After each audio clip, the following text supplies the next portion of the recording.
millionaire husband bet she'd cry when she got divorce papers on Christmas. Instead, she gave him a small box holding two shocking surprises that left him and his family in lifelong regret. Hi, my beautiful family.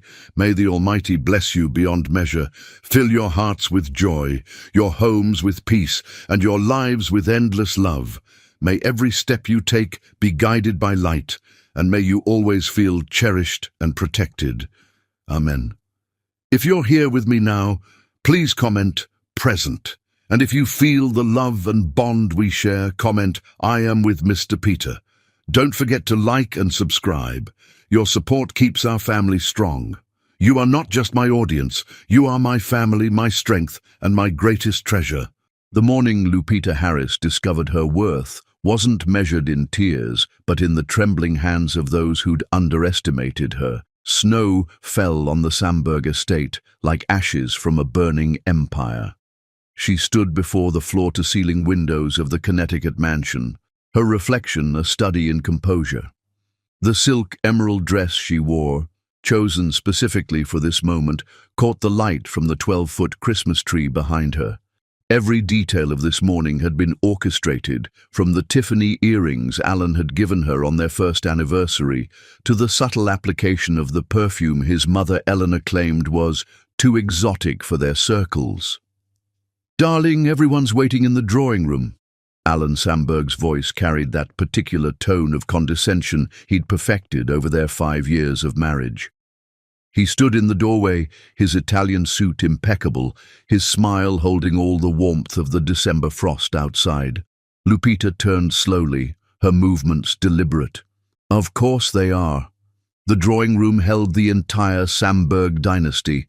Eleanor Whitmore Sandberg sat in her throne-like wingback chair, her silver hair coiffed to perfection, her judgment already rendered in the slight curl of her lips. Harrison Sandberg stood by the fireplace, checking his Patek Philippe watch with theatrical impatience. Genevieve lounged on the settee, her phone ready to document whatever humiliation was about to unfold. "Lupita?" Eleanor's voice cut through the room like crystal breaking. "How appropriate that you finally joined us. Though I suppose punctuality was never stressed in your background. 5 years ago, such words would have stung. 5 years ago, Lupita had been the brilliant young attorney from Thibodaux, Louisiana, who'd caught Alan's eye at a charity gala. She'd given up her position at Thurgood Brennan and Associates, given up her cases defending those who couldn't defend themselves, given up everything to become Mrs. Alan Sandberg. She'd endured their subtle cruelties, their constant reminders that she was a guest in their world, not a member. "My apologies, Eleanor," Lupita said, taking her place on the sofa across from them. "I was selecting the perfect gift for this occasion." Alan cleared his throat, producing an envelope from his jacket with the flourish of a magician revealing his grand trick. "Lupita, we need to discuss our future. Or rather, the lack thereof." He placed the envelope on the coffee table between them. Through the expensive paper, she could see the letterhead of Cromwell, Ashmont and Associates, the city's most ruthless divorce attorneys. 5 years, Alan continued, his voice taking on a rehearsed quality. 5 years we've tried to make this work, but let's be honest, we come from different worlds. This was never going to last. Genevieve raised her phone slightly, ready to capture the moment Lupita broke. Harrison shifted his weight, uncomfortable but complicit. Eleanor's smile widened imperceptibly. Lupita reached for the envelope, her fingers steady as she opened it. She read through the terms: abandonment of all claims to Sandberg assets, a modest settlement that would barely cover a studio apartment in Queens, and of course, no mention of the company she'd helped him build. "You were always too ambitious for your own good," Eleanor added, unable to resist twisting the knife. "A girl from the bayou playing dress-up in Dior. Did you really think you belonged here?" Lupita set the papers down gently, then rose with the grace she'd learned not from their etiquette coaches, but from her grandmother, Evangeline Harris, who'd raised 9 children with dignity, despite Jim Crow's attempts to strip it away. "Before you escort me out," Lupita said, walking to the Christmas tree, "I have a gift for you." She retrieved a small box wrapped in silver paper, adorned with a single white ribbon. The weight of it in her hands felt like justice itself. She placed it before Alan with the same ceremonial precision he'd used with the divorce papers. "Open it," she said simply. Alan's fingers worked at the ribbon with sudden uncertainty. Inside the box, nestled in white tissue, lay 2 envelopes. His hand hesitated before selecting the first one. As he read, the color drained from his face like wine from an overturned glass. This can't be legal." "Every signature authenticated, every transfer documented," Lupita said. "Sterling Blackwood took possession of Samberg Development Group at midnight. The sale was finalized 3 months ago." "That's impossible." Harrison stepped forward. "The company is in Alan's name." "Actually," Lupita interrupted, "if you check the incorporation documents from 3 years ago, when Alan needed my expertise to navigate that federal investigation, you'll find the holding company is in my name, a detail your son insisted upon for tax purposes. He was so confident I'd never understand the implications." Eleanor rose from her chair, her composure cracking. "You can't do this. That company is worth $800 million at current valuation." Lupita finished, though Sterling paid a premium for the satisfaction of acquiring his rival's empire. Alan's hands shook as he reached for the second envelope. The ultrasound image fell onto the table, followed by the medical report from Dr. Adaize Okonkwo, the best obstetrician in the state. 12 weeks, Lupita said softly. "The heir you've been pressuring me to produce for 5 years. The grandchild Eleanor demanded as proof I could contribute something worthwhile to the Samberg legacy." The silence that followed was absolute. Genevieve's phone lay forgotten in her lap. Harrison gripped the mantelpiece as if it might steady his world. Eleanor sank back into her chair, her mouth opening and closing without sound. "You planned this," Alan whispered, the papers crumpling in his grip. "You knew about Celeste, about everything." Lupita smiled then, not with cruelty, but with the quiet satisfaction of a woman who'd played a long game and won. 6 months ago, when you took her to the Vineyard House, our anniversary weekend, I knew. When Eleanor told the ladies at the Providence Club that I was fertile enough despite my origins, I knew. When Harrison suggested I should be grateful for the privilege of bearing the Samberg name, I knew. She walked to the door, then turned for one last look at the family who'd tried to break her. "Your divorce papers are accepted. My attorneys at Carrington, Dubois and Meridian will handle the details. As for the children actually, it's twins. They'll know their worth from birth. They'll never beg for crumbs at anyone's table." "Lupita, wait." Alan started forward, but she raised her hand. "Merry Christmas," she said. "May you finally understand what it feels like to lose everything you thought was yours by right." As she walked through the marble foyer for the last time, her heels clicking against the stone like a countdown to their ruin, Lupita heard Eleanor's voice crack. "Get Sterling on the phone. There must be something." But Lupita knew there was nothing. Every move had been calculated, every document bulletproof. The girl from Thibodeau had played by their rules and won with a hand they never saw coming. Outside, her driver, not theirs anymore, waited with the Bentley she'd purchased in her own name last month. As they pulled away from the estate, snow still falling like a benediction, Lupita placed her hand on her stomach and whispered, "Your story begins with your mother's victory." The Samberg dynasty had bet she would cry. Instead, she'd given them something to weep about for generations. Chapter 2.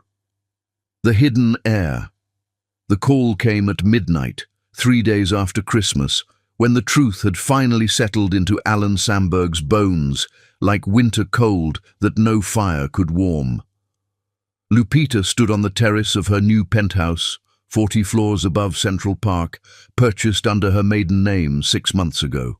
Watching the city lights blur through the falling snow. The phone rang with the persistence of desperation. She let it ring 7 times before answering. "You knew about the twins from the beginning." Alan's voice was hoarse, stripped of its usual polish. "You knew, and you let me throw it all away." "I knew many things," Lupita replied, her voice carrying the warmth she'd never waste on him again. "I knew about your Tuesday meetings with Celeste at the Carlisle. I knew about the Zurich account you thought was hidden. I knew your mother spent $50,000 trying to investigate my background, hoping to find something that would justify her hatred." Through the floor-to-ceiling windows, she could see her reflection, not the diminished woman they'd tried to create, but the phoenix that had risen from their ashes. The pregnancy suited her, adding a glow that no amount of Eleanor's expensive facial treatments had ever achieved. "My family wants to meet," Alan said, the words dragging from him like confession from a guilty man. "My mother, she hasn't slept since Christmas. The board is threatening to remove my father as chairman since the company sale went public." Lupita moved inside, settling into the custom Italian leather chair she'd chosen for its perfect support. The penthouse was everything the Samberg estate wasn't. Warm, vibrant, filled with art from black artists whose work Eleanor had called too political for their walls. "Your mother," Lupita said slowly, savoring each word, "once told me I should be grateful you chose me, despite my obvious deficiencies. She suggested I take hormone treatments to ensure any children would have good hair. She hired a speech coach to eliminate what she called my unfortunate Louisiana inflections." "She's changed." Lupita's laugh was rich, genuine. "Has she? Or has she simply discovered that her grandchildren, the only Samberg heirs, will be raised by the woman she spent 5 years trying to erase?" The memory of her first family dinner with the Sambergs remained vivid. She'd worn her best dress, carefully chosen to be conservative, yet elegant. Eleanor had looked her over like livestock at auction, noting every perceived flaw. The conversation had been a minefield of coded insults and careful exclusions. They'd spoken about European vacations she'd never taken, boarding schools she'd never attended, people she'd never know. "Your sister posted photos of me on her private Instagram," Lupita continued. "She called me Alan's charity case and made bets with her friends about how long I'd last. Your father suggested I stop practicing law because it was unseemly for a Samberg wife to work. Every day for 5 years, your family made it clear I was temporary." She heard Alan's breathing, ragged and desperate. Behind him she could make out Eleanor's voice, sharp and demanding. "Ask her about the children. Ask her what she wants." "What I wanted," Lupita said, rising to pour herself a glass of sparkling pear juice from the Baccarat decanter, "was a family. What I wanted was to use my law degree to help your company navigate its legal challenges. What I wanted was to raise children who knew both sides of their heritage. But you all made it clear that what I wanted was irrelevant." The irony wasn't lost on her. The Sambergs, who'd spent generations building their empire on the backs of others' labor, now found themselves begging for scraps from someone they'd considered beneath them. The company Alan's great-grandfather had founded using questionable contracts and exploited workers was now in the hands of Sterling Blackwood, a black man who'd built his fortune ethically and brilliantly. "The twins," Alan said, his voice breaking slightly. "Do you know what they are? Boys? Girls?" "One of each," Lupita replied. "Perfect in every way. They'll have my last name, of course, Harris. They'll know their history, all of it. The Louisiana roots your mother found so distasteful. The ancestors who survived what yours inflicted. The strength that comes from struggle, not inheritance." She moved to her home office, where the walls displayed her achievements, her Howard Law degree, her civil rights commendations, the photos from her time defending those who couldn't afford justice. All the things she'd packed away when she'd married Alan, thinking love required sacrifice. "I loved you," Alan said suddenly. "Whatever you think, I did love you." "You loved the idea of me," Lupita corrected. "The beautiful black wife who made you seem progressive. The brilliant attorney who could fix your problems. The fertile woman who could give you heirs. But you never loved me enough to defend me when your mother called me urban at the country club. You never loved me enough to leave the bed you shared with Celeste to attend my father's funeral." Benjamin Harris had died alone in a Louisiana hospital, while Alan was in the Hamptons with his mistress. Lupita had held her father's hand as he passed, promising him she wouldn't let them break her. That was the moment she'd begun planning. "Sterling Blackwood wants to meet with my father," Alan said, changing tactics. "He's demanding Harrison step down from all his board positions. He says you have documents proving your father's insider trading, his discriminatory hiring practices, the bribes to city officials." Lupita smiled. "Yes, I have those. Your family was so confident in my ignorance, you left everything accessible, every password saved, every document unguarded. You discussed crimes at dinner while I sat silent, assuming I didn't understand." The sound of glass breaking came through the phone, Harrison's rage finally finding physical expression. She heard Eleanor's voice rise. "This is extortion. We'll sue her for everything." "On what grounds?" Lupita asked, knowing they could hear her.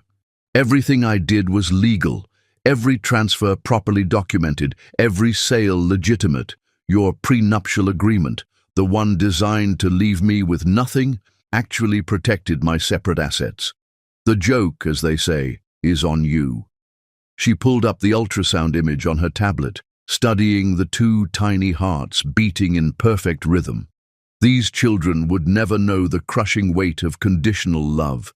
They would never sit at a table where their very existence was tolerated rather than celebrated. "There must be something you want," Alan said desperately. "Some arrangement we can make. Visitation rights, perhaps. Shared custody. My mother is prepared to apologize." "Your mother is prepared to lie," Lupita interrupted, "just as she lied when she smiled at our wedding while telling her friends she gave us 2 years maximum. Just as she lied when she said she'd love any grandchildren we had while secretly praying they'd inherit more Samberg than Harris features." She opened another document on her computer. The trust fund she'd established for the twins, funded by the company sale. They would want for nothing, but more importantly, they would owe nothing to anyone. "Genevieve needs this," Alan tried again. "She's being shunned by society. The embarrassment of what's happened. People are laughing at her. She's lost her position at the Met Gala committee." "The same position she used to ensure I was never invited despite my donations?" Lupita asked. "How unfortunate for her." The penthouse's smart system announced a visitor, her attorney, Thaddeus Carrington, arriving for their evening meeting. Unlike the Samberg family lawyer who'd treated her like furniture during the prenuptial negotiations, Thaddeus respected her intellect and had helped craft her perfect revenge. "I have to go," Lupita said. "My actual family is arriving tomorrow. My mother, my aunts, my cousins, the people your family banned from our wedding reception because they might misunderstand the tone of the event. Lupita, please, the children will be born in July," she said, her tone final. "You'll receive notification through proper legal channels. Any attempts to circumvent the custody agreement will result in the release of certain recordings from your family dinners. I believe Eleanor's thoughts on breeding and racial purity would make fascinating headlines." "You recorded us?" "Every moment," Lupita confirmed. "Every slur disguised as concern, every insult wrapped in silk. Every time you sat silent while they diminished me. Your children will never hear those recordings, but they'll exist as insurance against your family's interference." She paused, looking at a photo on her desk, herself as a child with her father, both beaming with joy at a church picnic in Louisiana. Benjamin Harris had been a janitor, but he'd carried himself with more dignity than Harrison Sandberg ever possessed with all his millions. "Do you want to know the real tragedy, Alan?" Lupita asked softly. "If your family had accepted me, truly accepted me, I would have helped you build an empire that mattered. I would have used my legal expertise to make your business bulletproof legally and ethically. These twins would have united two worlds, creating something beautiful from both heritages. But your family's hatred was stronger than their greed, their prejudice deeper than their desire for legacy." "We were fools," Alan whispered, and for the first time he sounded like he might actually understand. "No," Lupita corrected. "You were exactly who you were raised to be. The difference is, now there are consequences." As she ended the call, Lupita felt the twins move, a flutter of life that reminded her why she'd endured so much. These children would be born free, truly free, from the golden chains the Sandbergs had tried to wrap around her. Tomorrow, Evangeline Harris would arrive from Louisiana, bringing the warmth and wisdom the Sandberg estate had never possessed. They would set up the nursery together, filling it with colors and culture, love and laughter. Her mother would hang the quilt made by Lupita's great-grandmother, a woman born into slavery who'd lived to see her great-grandchildren graduate from college. That quilt would mean more than all the designer nursery furniture the Sandbergs could have bought. The hidden heirs would remain hidden no more, but they would never be weapons in the Sandbergs' war for relevance. They would simply be children, loved and protected, raised by a woman who'd learned that sometimes the greatest victory comes from walking away with your dignity intact and their empire in ruins. Outside, New York glittered with promise. Somewhere in that maze of lights, the Sandbergs were discovering that their money couldn't buy what they'd lost. Their name couldn't command what they'd destroyed, and their legacy would be nothing but a cautionary tale about the price of prejudice. The twins moved again, stronger this time, as if declaring their own independence. Lupita placed both hands on her belly, feeling their strength, their persistence, their refusal to be denied. "You are already loved," she whispered to them. "You are already powerful. You are already everything they feared you would be, and that, my precious ones, is why we've already won." Chapter 3. The Ironclad Preparation. 6 months before Christmas, when the Louisiana heat still clung to her skin from her father's funeral, Lupita Harris sat in a Manhattan law library at 3 in the morning, building her war in silence. The funeral program lay beside her laptop. Benjamin Harris, beloved father, community pillar, the man who'd taught her that dignity wasn't something anyone could take unless you handed it to them. Alan hadn't come. He'd sent flowers with a card his secretary had signed, while he spent the weekend in the Hamptons with Celeste Beaumont, not knowing that the hotel's security cameras had captured their every entrance and exit. That was the night Lupita stopped being Mrs. Sandberg and remembered she was Lupita Evangeline Harris, summa cum laude from Howard Law, the woman who'd won Thornwood versus State of New York at 27, the attorney who'd made powerful men tremble in courtrooms. Working late again? Sterling Blackwood's voice had broken through her concentration. She'd looked up to find him standing in the doorway, his presence filling the space with the kind of power that didn't need to announce itself. Sterling. She'd been surprised, but not alarmed. They'd met at legal conferences before her marriage, when she was still someone instead of someone's wife. "What brings you to the law library at this hour?" "The same thing that brings you, I imagine," he'd said, settling into the chair across from her with elegant precision. "Planning something that requires absolute discretion." She'd studied him. The man Alan feared most, the competitor who'd built an empire without inherited wealth or connections, the businessman who'd never forgotten where he came from. Sterling Blackwood had started with nothing but brilliance and determination, and now he owned half of Manhattan's most valuable commercial real estate. "My condolences about your father," he'd said, and unlike the empty platitudes she'd received from the Samberg circle, his sympathy carried weight. Benjamin Harris was a good man. I remember when he came to my office, proud as could be, showing everyone your law school graduation photos. Tears she hadn't allowed herself at the funeral threatened to surface. "You knew my father?" "He did maintenance in my building for 10 years, Sterling had replied. "Never missed a day, always talked about his brilliant daughter who was going to change the world. He was heartbroken when you stopped practicing." The weight of that truth had settled on her shoulders. She'd given up everything for a man who couldn't even attend her father's funeral. "What are you researching?" Sterling had asked, glancing at her screen. She'd hesitated, then decided on honesty. Corporate asset transfer law, specifically how to legally transfer ownership of a company when you're the silent owner on paper. Sterling's eyes had sharpened with interest. "Alan doesn't know you own Samberg Development Group." It wasn't a question. She'd nodded slowly. 3 years ago, during the federal investigation into their labor practices, Alan needed someone with a clean record to hold the company assets. He was so confident I'd never understand what I was signing. But you did. "I wrote my thesis on corporate ownership structures," she'd said with grim satisfaction. "I knew exactly what those papers meant. I've been the legal owner for 3 years while Alan assumed it was just a formality." Sterling had leaned back, a smile playing at his lips that would have terrified anyone who knew what it meant. "And now you want to sell."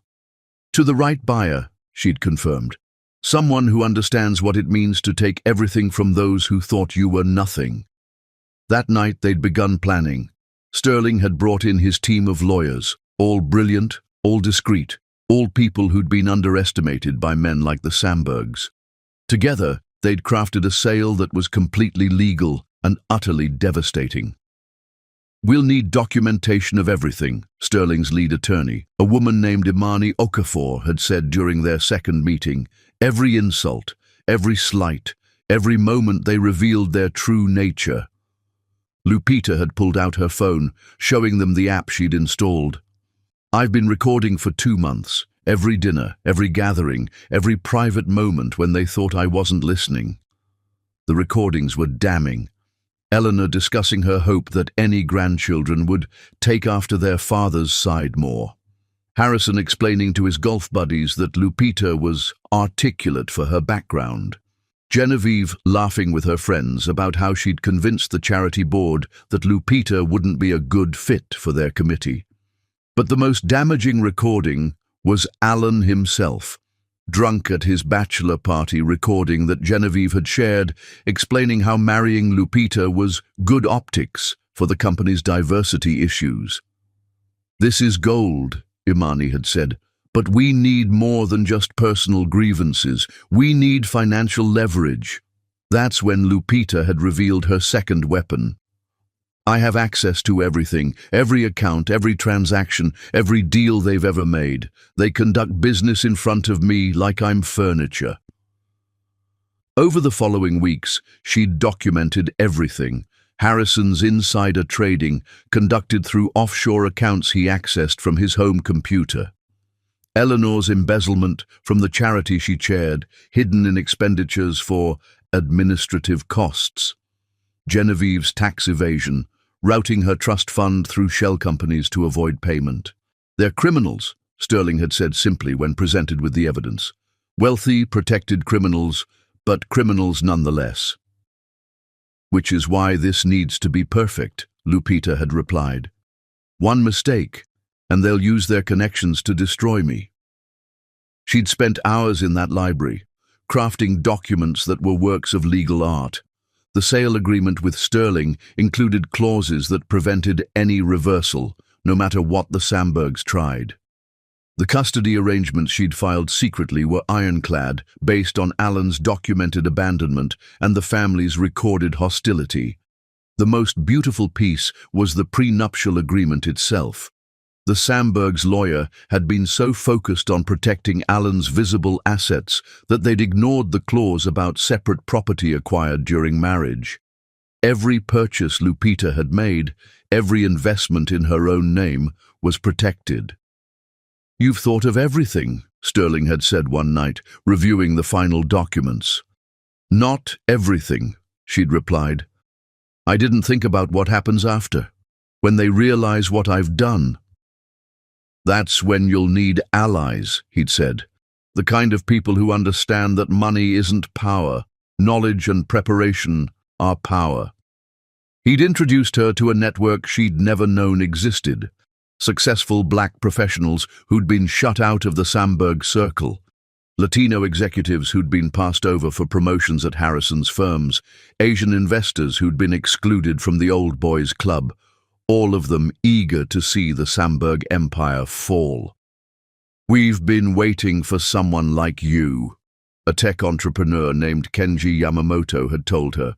Someone with inside access and the courage to use it. They'd helped her set up her new life. The penthouse purchased through a trust that couldn't be traced.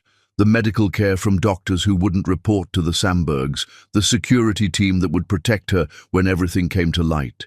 But the masterstroke had been the timing. She'd discovered her pregnancy the day after her father's funeral. Twins, the ultimate irony.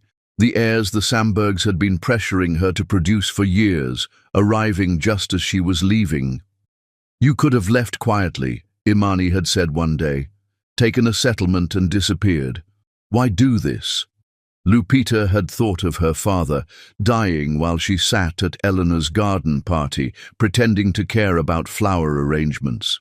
She'd thought of every young woman who'd been told she should be grateful for crumbs from tables she'd helped build. "Because they need to know how it feels," she'd said. "To have everything taken by someone you never considered a threat." The preparation had been meticulous. Every document notarized, every recording backed up in multiple locations, every contingency planned for. She'd even arranged for the Christmas morning confrontation, knowing the family would all be together, their arrogance at its peak. "You're going to war," Sterling had observed the night before Christmas Eve. "No," Lupita had corrected. "The war is over. They just don't know they've already lost." Now, sitting in her penthouse office, reviewing the messages from Alan's lawyers, trying to find any weakness in her plan, Lupita smiled. They would find nothing because there was nothing to find. 6 months of preparation had built a fortress they couldn't breach. The twins moved within her, and she placed her hand on her stomach. "Your mother is many things," she whispered to them, "but she is never unprepared." The phone rang. Another lawyer, another desperate attempt to undo what couldn't be undone. She let it go to voicemail. The time for conversation was over. Now was the time to watch an empire fall, one perfectly legal document at a time. Chapter 4. The Family's First Plea. Eleanor Whitmore Sandberg had never begged for anything in her 71 years of privilege, but desperation drove her to Lupita's penthouse on a cold January morning, pride crumbling like ancient parchment. The doorman hadn't recognized her name. That was the first humiliation, having to explain who she was to someone who would have once scrambled to open doors for her. The second was waiting in the lobby while security confirmed her appointment, sitting on a bench like any common visitor while residents passed by, some recognizing her and whispering behind manicured hands. When the private elevator finally opened to Lupita's floor, Eleanor found herself in a space that defied everything she'd expected. Not the gaudy new money excess she'd imagined, but understated elegance with African art adorning the walls, Louisiana photographers' work capturing the beauty Eleanor had always dismissed as quaint. Lupita stood by the windows, dressed in winter-white cashmere that emphasized her pregnancy's glow. She didn't turn when Eleanor entered, making the older woman wait like a supplicant at court. "You came alone," Lupita finally said, her voice carrying the authority Eleanor had once claimed as her own birthright. "I expected Harrison to accompany you. He usually handles the family's difficulties." Harrison is meeting with bankruptcy attorneys, Eleanor said, the words bitter as wormwood. Sterling Blackwood is systematically destroying every partnership my husband built over 40 years. Lupita turned then, and Eleanor saw something she'd never noticed in 5 years, the steel beneath the silk. This wasn't the woman who'd sat silently through family dinners. This was the attorney who'd graduated at the top of her class, who'd won cases against impossible odds, who'd played a longer game than any of them had imagined. "Please, sit," Lupita said, gesturing to a chair that probably cost more than Eleanor's monthly mortgage on the estate they might lose. "Can I offer you tea? I have a lovely rooibos from South Africa. Or perhaps you'd prefer the Darjeeling you always said was the only civilized choice." The mockery was subtle, but cutting. Eleanor sat, her Chanel suit feeling like armor made of paper. "I came to discuss the children." "My children?" Lupita corrected, settling into her own chair with the grace of someone who'd learned that power wasn't inherited, but earned. "The ones you called unfortunate necessities at last year's Memorial Day gathering." Eleanor's face flushed. She'd forgotten about the recordings, the constant surveillance she'd never suspected from someone she'd considered barely worthy of notice. "I've had time to think," Eleanor began, her prepared speech already faltering. "Perhaps I was harsh in my assessments." Lupita's laugh was rich, genuine, devastating. "Harsh? Is that what we're calling it? You hired a private investigator to prove I was after Alan's money. You suggested I have cosmetic surgery to refine my features.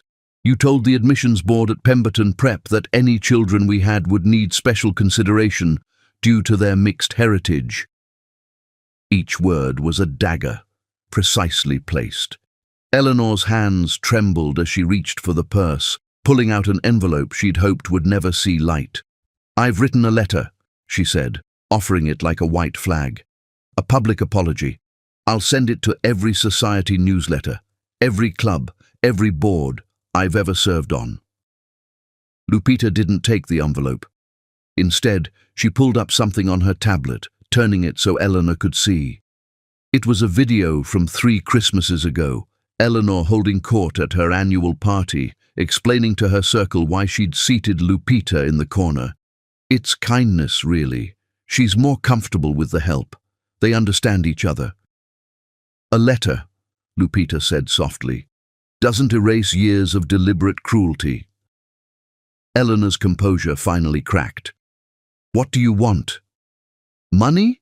We don't have any left. The estate? It's mortgaged to cover Alan's debts. The family name? You've already destroyed it." "I want you to understand," Lupita said, rising to walk to a shelf where photo albums sat. She pulled one out, opening it to reveal pictures Eleanor had never seen. "This is my family. My grandmother, Evangeline, who raised 9 children after my grandfather was killed for trying to register to vote.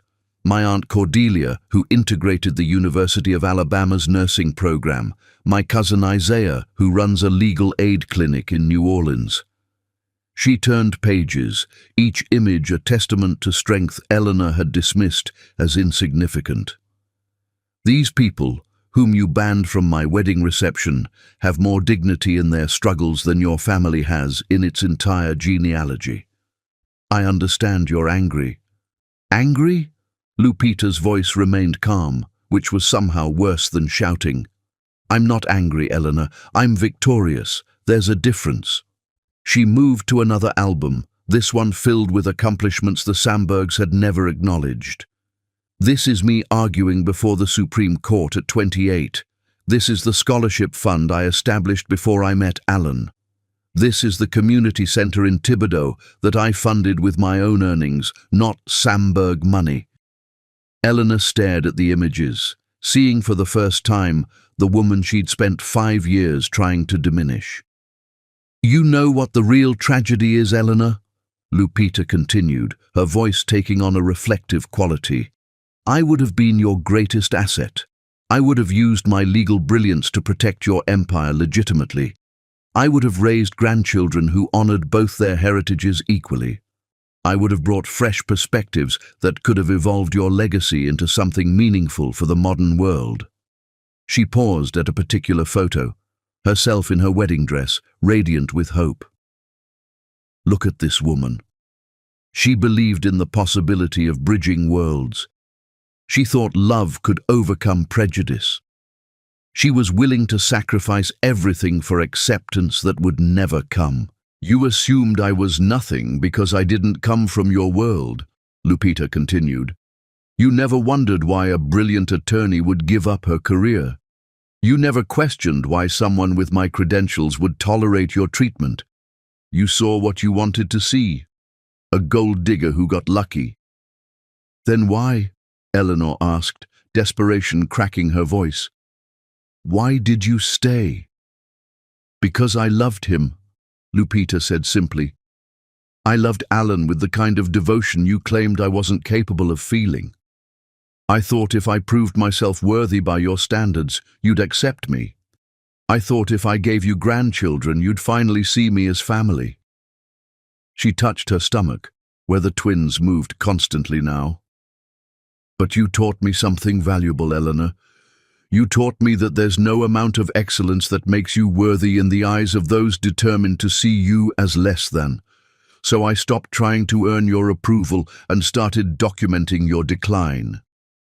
Eleanor's phone buzzed. She glanced at it, her face paling further.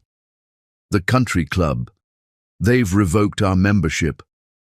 "Sterling's wife sits on the board now," Lupita said casually. "Imani Blackwood, formerly Imani Okafor. Brilliant woman.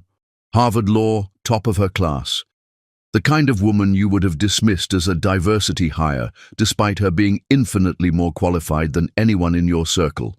Turns out they've been looking for an excuse to remove you for years. Your comments about the new Saudi members were the final straw. You're destroying everything my family built over generations." "No," Lupita corrected. "I'm revealing what your family always was. The difference is now everyone else can see it too." Eleanor stood on shaking legs, her last card unplayed. "The children, my grandchildren, they'll need their heritage, both sides of it.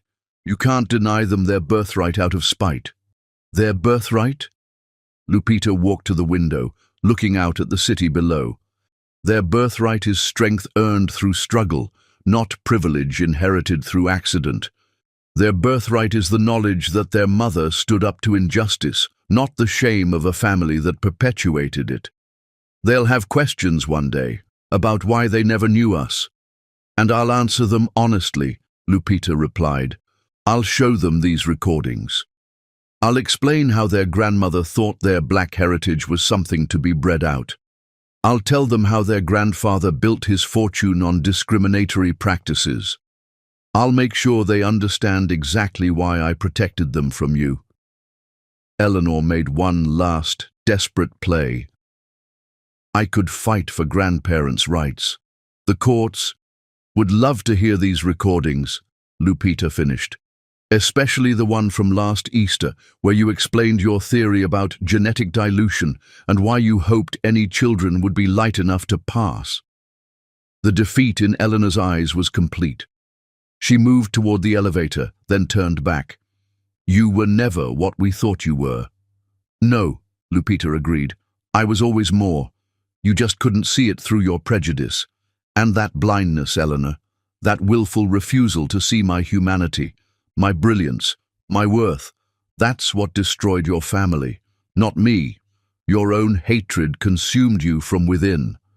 As the elevator doors closed on Eleanor Whitmore Samberg, Lupita felt the twins respond to her elevated heartbeat. She placed both hands on her stomach, soothing them. "Your grandmother came today," she whispered to them. "The one who'll never teach you that your worth depends on your proximity to whiteness. The one who'll never make you feel like guests at your own family table. The one who'll never know the brilliant, beautiful souls you're going to become." Her phone lit up with messages. Sterling, confirming that Harrison's last business partner had withdrawn support. Thaddeus, noting that Eleanor's charity was under investigation. Imani reporting that Genevieve's trust fund had been frozen pending tax fraud charges. But the message that mattered most came from her mother in Louisiana. The nursery is ready, baby. Your real family can't wait to meet those precious ones. Eleanor's plea had failed, as Lupita had known it would. You couldn't apologize for systematic cruelty with a letter. You couldn't undo generations of racism with reluctant regret. And you certainly couldn't claim grandchildren you'd already rejected before they were even born. The first plea was over. Others would come. Harrison with his threats, Genevieve with her tears, Alan with his promises. But they would all fail for the same reason Eleanor had failed. They still thought this was about revenge. They couldn't understand it was about justice. Chapter 5. The business crumbles. Harrison Samberg stood in what used to be his corner office at Samberg Development Group, watching Sterling Blackwood's team remove his personal effects with surgical precision, each item catalogued like evidence at a crime scene. The nameplate that had adorned his desk for 30 years went into a box marked "Former Management." The oil painting of his father, Harrison Sr., was wrapped in brown paper like a corpse in a shroud. The golf trophies, the photos with senators and governors, the symbols of a lifetime's accumulated power, all reduced to cardboard boxes on a dolly. "You have 1 hour to vacate," Sterling Blackwood said from the doorway, his presence filling the space that Harrison had once commanded. "Security will escort you out if necessary." Harrison turned, his face mottled with rage and humiliation. "This is theft. My lawyers have already confirmed the sale was legal," Sterling interrupted, his voice smooth as aged whiskey and twice as potent. "Your daughter-in-law was remarkably thorough, every document properly filed, every transfer legitimately executed. You should have read what your son was signing." The irony burned like acid. Harrison, who'd built an empire on exploiting legal loopholes and technical interpretations, was being destroyed by the very precision he'd once weaponized against others. "She planned this," Harrison said, his voice breaking. "That woman planned this from the beginning." "That woman," Sterling said, stepping into the office, "has a name. Lupita Harris. And no, she didn't plan this from the beginning. She planned this from the moment you people showed her who you really were." Sterling moved to the window, looking out at the view Harrison had treasured. Manhattan spread below like a conquered kingdom. "Do you know what she told me when we first discussed this sale? She said she would have been the best thing that ever happened to your family if you'd let her. She would have used her legal brilliance to protect your empire, raised children who honored both their heritages, brought fresh perspective to your stale dynasty. She was never one of us." "No," Sterling agreed, "she was better, and you were too blind with prejudice to see it." Harrison's phone buzzed. Augustus Cromwell, his oldest business partner, the man who'd been best man at his wedding. He answered desperately. "Augustus, thank God. I need you to call an emergency board meeting. I'm calling to inform you that Cromwell Industries is severing all ties with you, effective immediately." Augustus's voice was cold, formal.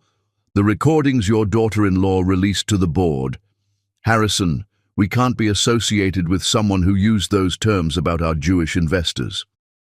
The line went dead.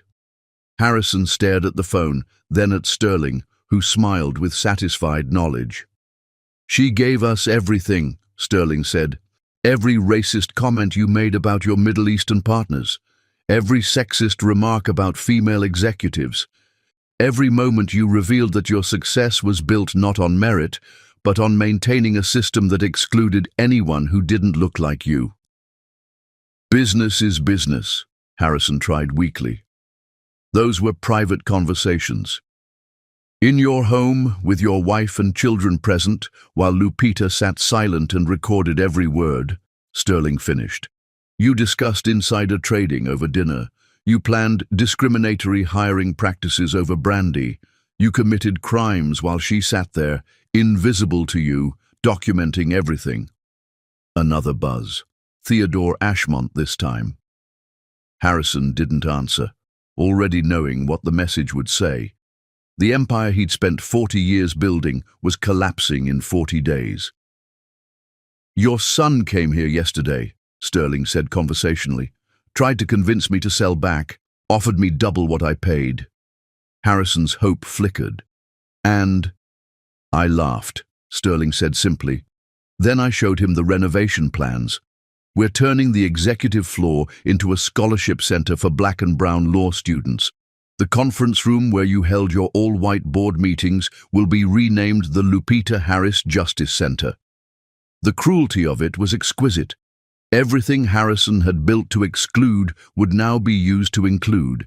Every space he'd used to maintain power would become a monument to his downfall. "There must be something," Harrison said, his voice desperate now. "Some deal we can make. You're a businessman, Sterling. Everything has a price." Sterling pulled out his phone, showing Harrison a photo. It was Lupita, radiant in her pregnancy, surrounded by young black women at a legal clinic. "She's funding 50 full scholarships to Howard Law. Your former clients are lining up to support her foundation. She's becoming everything you feared, powerful, influential, and completely beyond your reach." Harrison sank into his chair. Not his chair anymore, Sterling's chair now. "The twins. She's carrying my grandchildren." "She's carrying her children," Sterling corrected. "Children who'll be raised to understand their full history, including how their grandfather built his fortune on redlining, discriminatory lending, and systematic exclusion of minorities from economic opportunity." "That's not true." Sterling pulled out a tablet, showing scanned documents. "These are your company's original lending policies from the 1960s, explicitly stating that loans to colored neighborhoods should be denied or given at predatory rates. Policies that were never formally changed, just hidden better." Harrison's face went ashen. "How did you get those?" "Lupita found them in your home safe," Sterling said. "The combination was your wedding anniversary. She said you never changed it because you never thought she was smart enough to try." The final humiliation came in the form of Genevieve, who burst through the door, mascara running, designer dress wrinkled. "Daddy, they've frozen my accounts.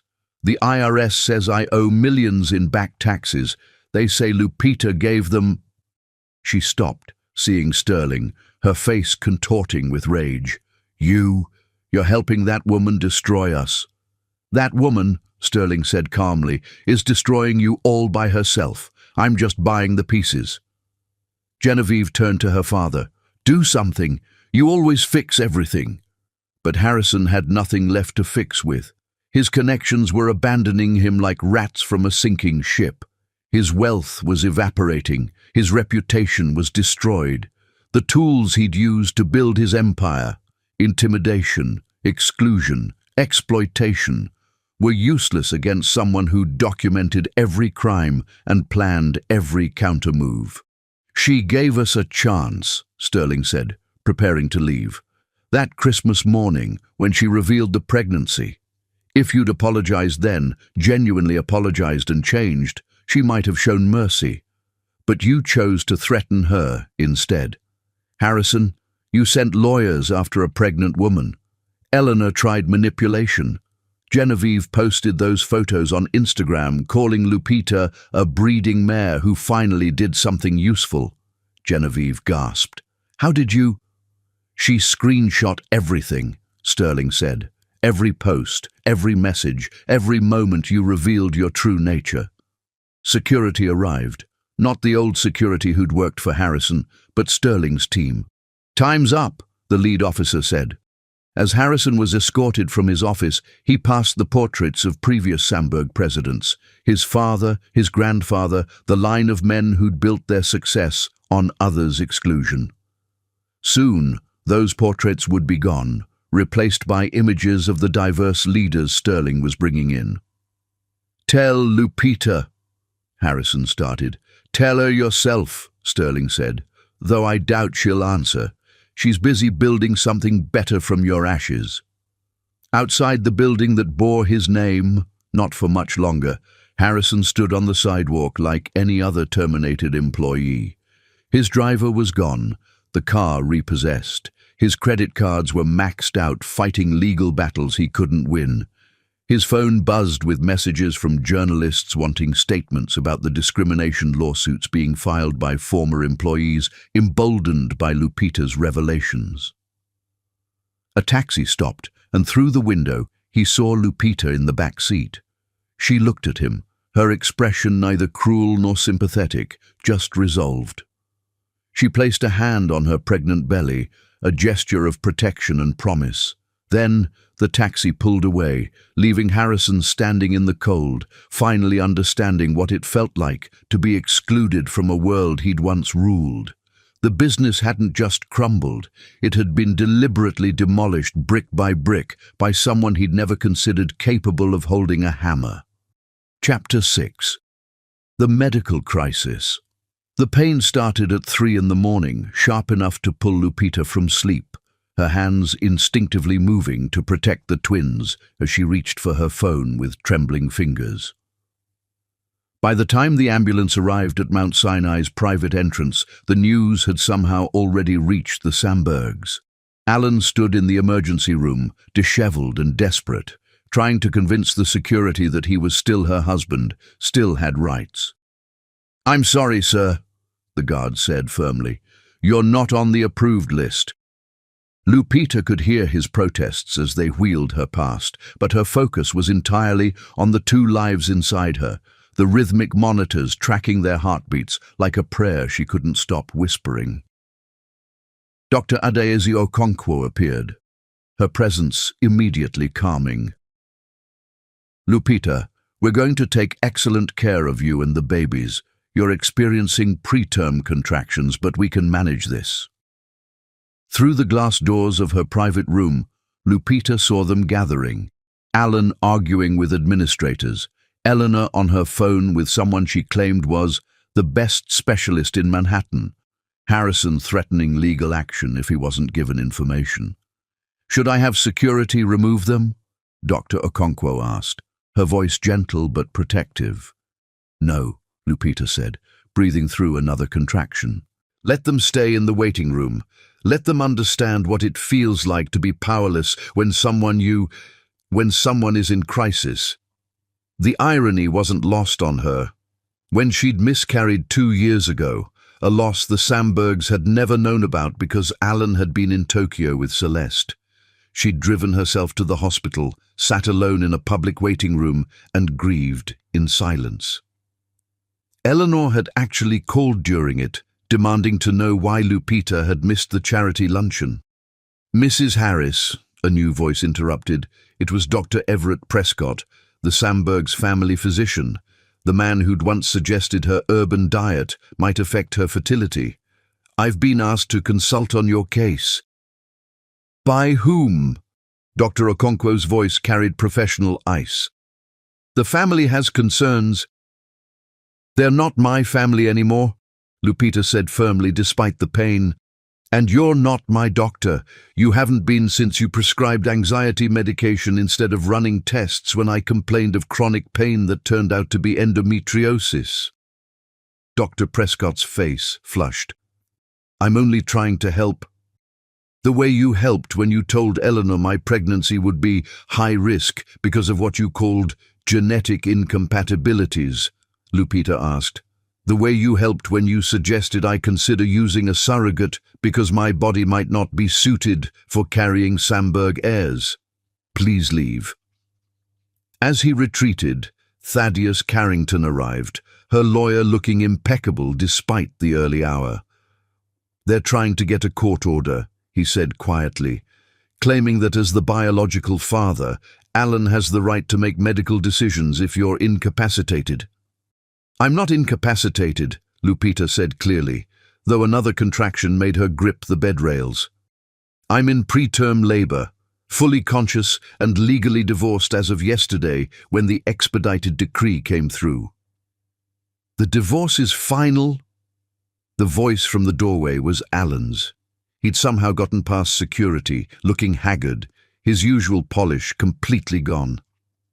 "Lupita, please, they're my children too." Dr. Okonkwo moved to remove him, but Lupita raised her hand.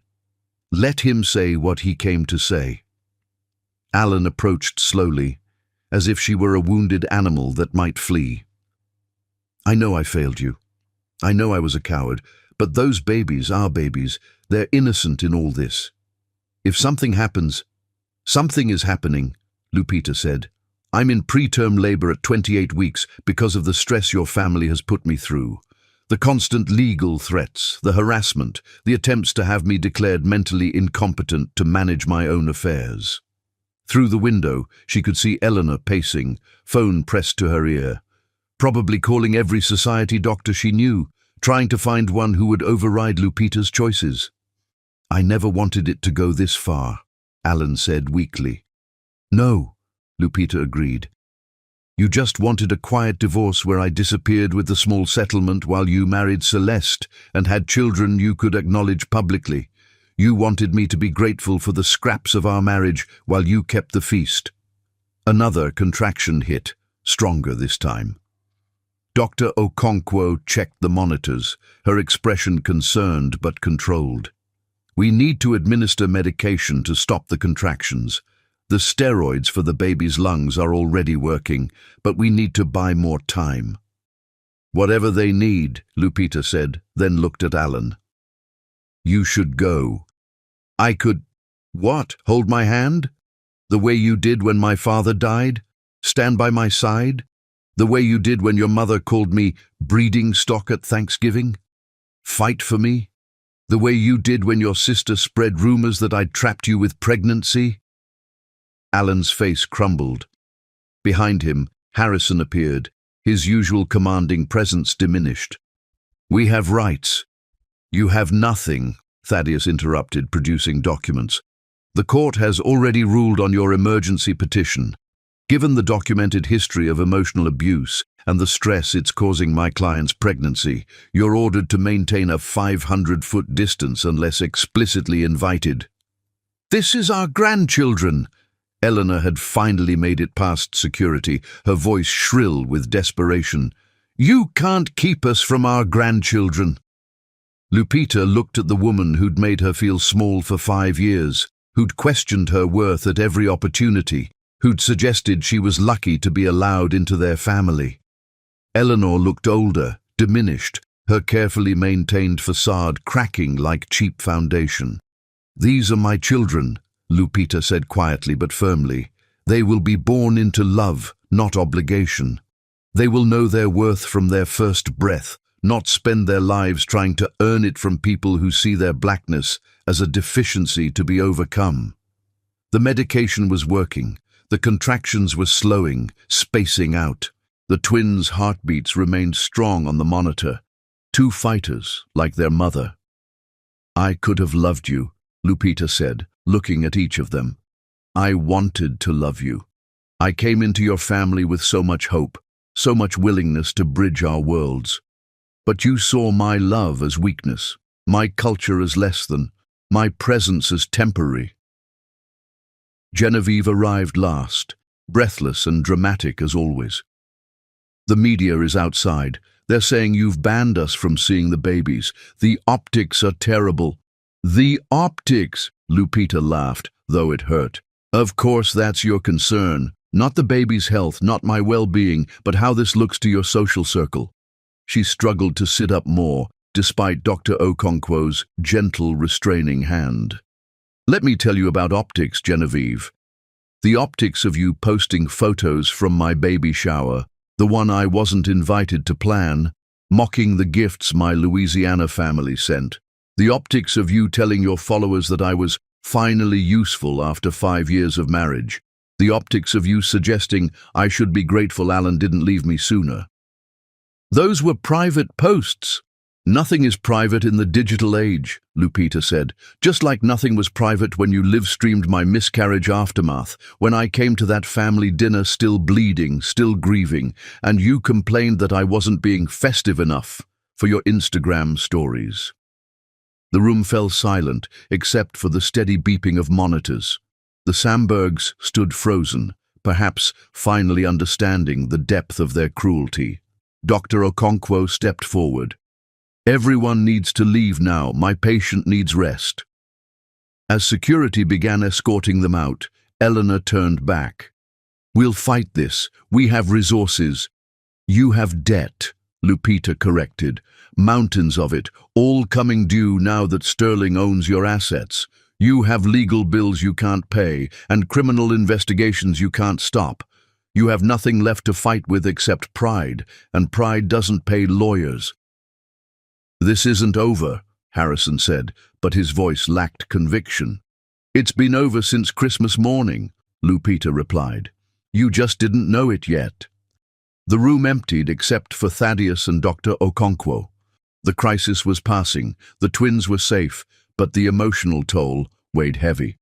Lupita touched her stomach, feeling the movement within, life persisting despite everything. "Your mother is here," Thaddeus said gently. "She flew in from Louisiana. Should I send her in?" Lupita nodded, tears finally coming. When Evangeline Harris entered, bringing the scent of home and unconditional love, Lupita broke down completely. "My brave girl," her mother whispered, holding her carefully. "My brilliant, brave girl. You don't have to be strong right now. I've got you." "Mama," Lupita sobbed. "They stood right there and acted like they had rights to my babies. After everything they did, everything they said, they still think they're entitled to my children." "Baby," Evangeline said, stroking her daughter's hair, "people like that think they're entitled to everything. But entitlement ain't the same as deserving, and they don't deserve nothing from you or these precious babies." Through the window, Lupita could see the Sambergs being escorted out by security. They looked small, ordinary, stripped of the power they'd wielded so carelessly. They would go home to their crumbling estate and their empty legacy, while she would bring life into the world, life they would never poison with their prejudice. "You know what your daddy would say?" Evangeline asked softly. "He'd say you're like that magnolia tree in our backyard. Storms come, winds blow, but you bend without breaking, and when the storm passes, you bloom even more beautiful than before." The twins moved, responding to their grandmother's voice, and Lupita felt peace wash over her. These babies would know this voice, this love, this unconditional acceptance from their first breath. "The nurses told me what happened," Evangeline continued, "how they tried to force their way in, how that fool doctor tried to take over. Baby, you stood your ground even in labor. That's the kind of strength them babies gonna inherit. Not the Samberg name or money, but the Harris strength, the kind that can't be bought or stolen." Dr. Okonkwo returned with positive news. "The contractions have stopped completely. The babies are stable. You'll need to stay for observation, but I believe we've avoided early delivery." As night fell over Manhattan, Lupita lay in her hospital bed, her mother in the chair beside her, and felt the profound difference between the family you're born into and the family you choose. The Sambergs had shown their true nature in her moment of vulnerability, still grasping, still demanding, still believing their wants superseded her needs. But tomorrow, her chosen family would fill this room. Sterling and his wife would come with flowers. Her cousins would arrive with Louisiana cooking smuggled past hospital security. Her aunts would circle her with prayers and protection. The twins would be surrounded by love that demanded nothing but their existence. The medical crisis had passed, but it had revealed everything. In her moment of greatest vulnerability, the Sambergs had thought only of their rights, their image, their desires. They had proven, finally and completely, that they deserved no place in her children's lives. The twins would be born early but strong. They would know struggle, but also triumph. They would understand that family isn't about blood or names or inherited wealth, but about who shows up when you're broken and helps you heal. Outside, the city hummed with life, indifferent to the drama in this room. But inside, a mother protected her unborn children from a legacy of poison, choosing instead to give them a heritage of strength, love, and unshakable dignity. Chapter 7. The Social Destruction. The Whitmore Foundation Gala was the social event of the season, held at the Metropolitan Museum of Art, where 300 of New York's elite gathered in their finest to celebrate philanthropy while practicing hypocrisy. Lupita entered through the main doors like a queen returning from exile, wearing a custom gown by Aurora James that celebrated her pregnancy with elegant draping. The black designer had insisted on dressing her for free, calling it an honor to dress a woman who's rewriting the rules. Conversations stopped mid-sentence. Champagne flutes paused at lips. The entire room turned to watch her descent down the grand staircase, Sterling Blackwood at her side in perfectly tailored Oswald Boateng, their combined presence announcing a new order. "Breathe," Sterling murmured, his hand steady at her elbow. "Let them look. Let them see what power actually looks like." Eleanor stood near the donation display, frozen beside a photograph of herself as foundation president, a title she'd held for 2 decades. Her face cycled through emotions: shock, rage, humiliation, and finally, desperate calculation. "Ladies and gentlemen," the foundation's new president, Indira Patel, announced from the podium. "Please welcome our diamond sponsor for this evening, Ms. Lupita Harris, whose generous donation will fund our new initiative providing legal aid to women escaping domestic abuse." The applause was scattered at first, then grew as people recognized the strategic importance of aligning with the woman who'd brought down the Sambergs. Lupita moved through the crowd, greeting the same people who'd once treated her as invisible. "Lupita, darling." Millicent Astley air-kissed her cheeks, the same woman who'd once asked if she was the help at a garden party. "You look absolutely radiant. Pregnancy suits you." "Thank you, Millicent. I remember you said pregnancy would ruin my figure at last year's gala. How perspectives change." The older woman's face tightened, but she forced a laugh. "Did I? How foolish of me." Lupita moved on, each interaction a masterclass in polite devastation. She didn't need to be cruel. The truth was weapon enough. Harrison approached, trying to project authority he no longer possessed. "This is inappropriate. You shouldn't be here in your condition." "My condition?" Lupita smiled. "You mean pregnant with the heirs you spent years demanding? Or do you mean my condition as the owner of what used to be your empire? The foundation was built on Samberg money. Built on redlining profits and discriminatory lending," Lupita corrected, loud enough for nearby guests to hear. "I have the documents, Harrison. Every illegal practice, every bribe, every violation. Should we discuss them here, or would you prefer I save them for the FBI?" He retreated, his face ashen. Across the room, Genevieve held court with her usual circle, but the women were distinctly cool, their body language expressing the social distance that had opened between them and the disgraced family. "Did you see?"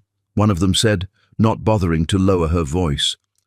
"Celeste Beaumont was arrested yesterday. Tax evasion and fraud. They say Lupita provided the evidence." Genevieve's wineglass shook. She'd been Celeste's biggest defender, had facilitated the affair, had laughed about it at brunches Lupita was never invited to attend. The evening's program began, and Lupita took her place at the head table, the seat that had always been Eleanor's. The older woman was relegated to the back, at a table partially obscured by a pillar, sitting with other fallen social climbers who'd lost their positions through scandal or bankruptcy. "Before we begin," Indira said from the podium, "I want to acknowledge the elephant in the room. Or should I say, the absence of an elephant. Eleanor Whitmore Samberg's resignation from the board was accepted last week, following revelations of embezzlement and misuse of foundation funds." Gasps rippled through the room.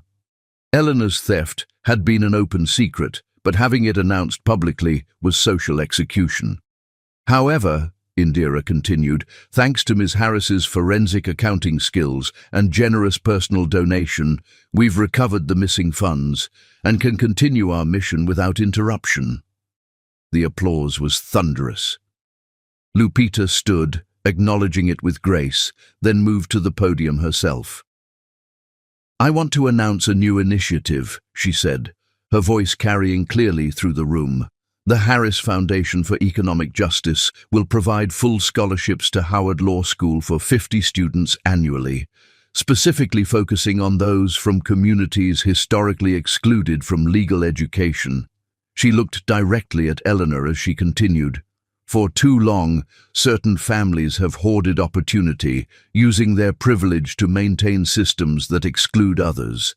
That ends now.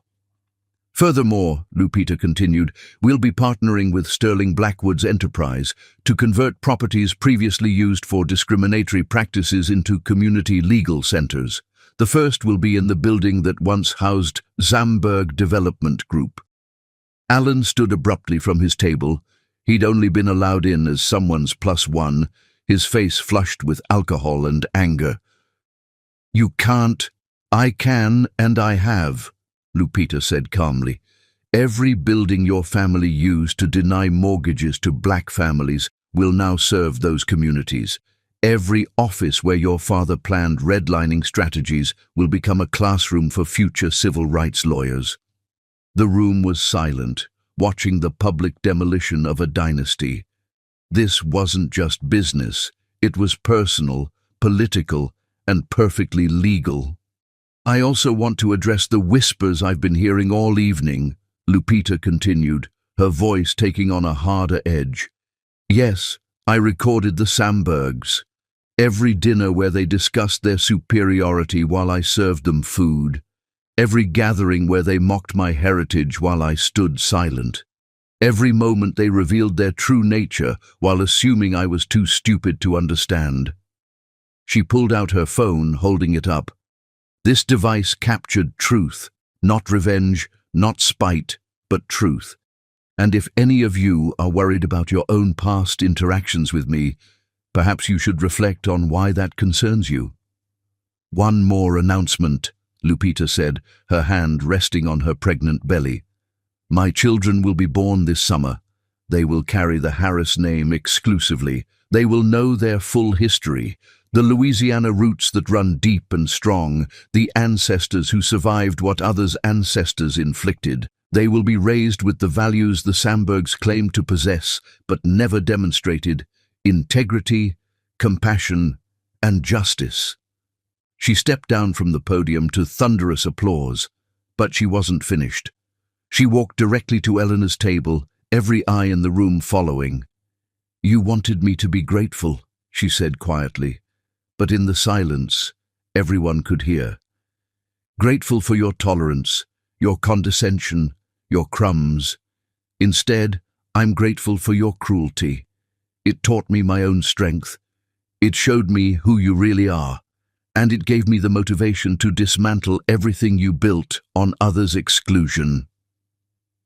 Eleanor's composure finally shattered.